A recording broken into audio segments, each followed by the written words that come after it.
argued, if we can build a stealth bomber, why can't we build more efficient homes? You know, so that it seems like government, through coding and through leverage, should do more, and there will be a time where it has to do more. Now, it is interesting to me that in the time of, you know, Katrina, the companies that come forward to help are the Lowe's and the Home Depots, and that's what I'm commenting on about the size of these giants. But I appreciate your question. If you go back, can you go back a couple slides to the slide, Developing Leaders We Can Trust? Yeah, I'd like you to know that in the book, there's a full chapter where I try and look at government leaders like Abe Lincoln and Churchill and say, what kinds of skills on this baseline of 10 messages should future corporate leaders inherit from social political leaders? So I do try and address it in the book in that way. I think I got a signal that there's time in the back. Where is she? Is it 2 minutes left or 3 minutes? 2. Time for 2 questions. Matt and then John. Matt. Try to be quick. I traveled up 7 years ago to take a course from you from Trenton to Troy, New York. I was working for government, and I had some ideas then that I really still do, that government actually can be part of the solution to creating competitive advantage, a part of the solution. Because I think sustainability means finding the best of the old and the new and putting categories together in new ways.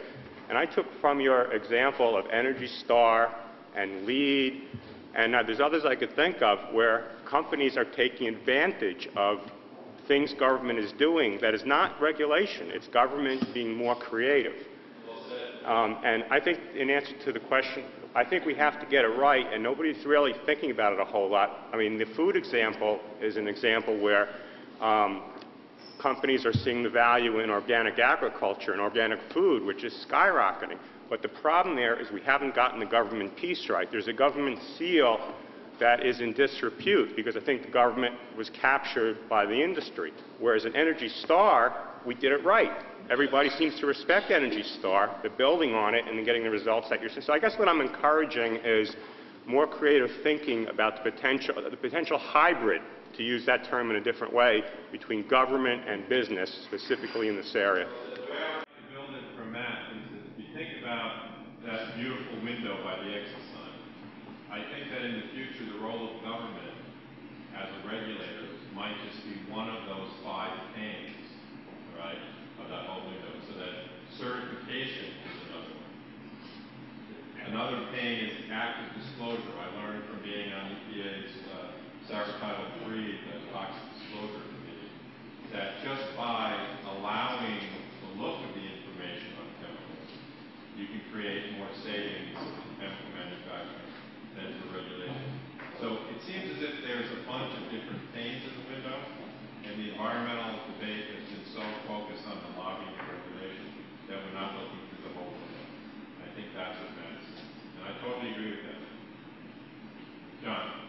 You had experience working in higher education at RPI and Clarkson and so on, and yet higher education is a $330 billion last year industry in the United States.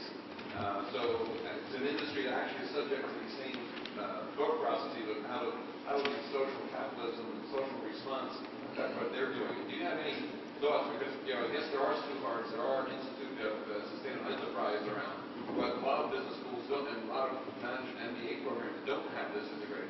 How can we get a better job of getting them to think about these thoughts and sort of look forward for teaching future leaders as opposed to looking backwards at the old concepts of teaching? Great question by John Cusack. 3 things to say. First of all, it's the schools like this that are doing these roundtables that are going to help influence other business schools to change, right? Second, it's really good to see that there are some business schools. I understand that the Presidio in San Francisco, and someone was telling me last night, Bainbridge, yeah. And Green Mountain College. Green Mountain College, totally devoted to these issues, all right? So that's the second thing, is that business schools that are becoming devoted to this issue. And then the third thing is it's possible that Maslow was somewhat right, that there is a self-actualization chart within people. And so I've never been that worried about MBAs that make a whole bunch of money in their first 20 years and then want to do social good. Okay, so I'm not too concerned about that. Now, when it comes to John's larger question about education, I think each of you have the role of bringing these types of topics into the business schools, because that's the only way it's going to get there. It's not going to get there any other way. But I thank you for the question. I understand you're trying to do that in a bunch of schools.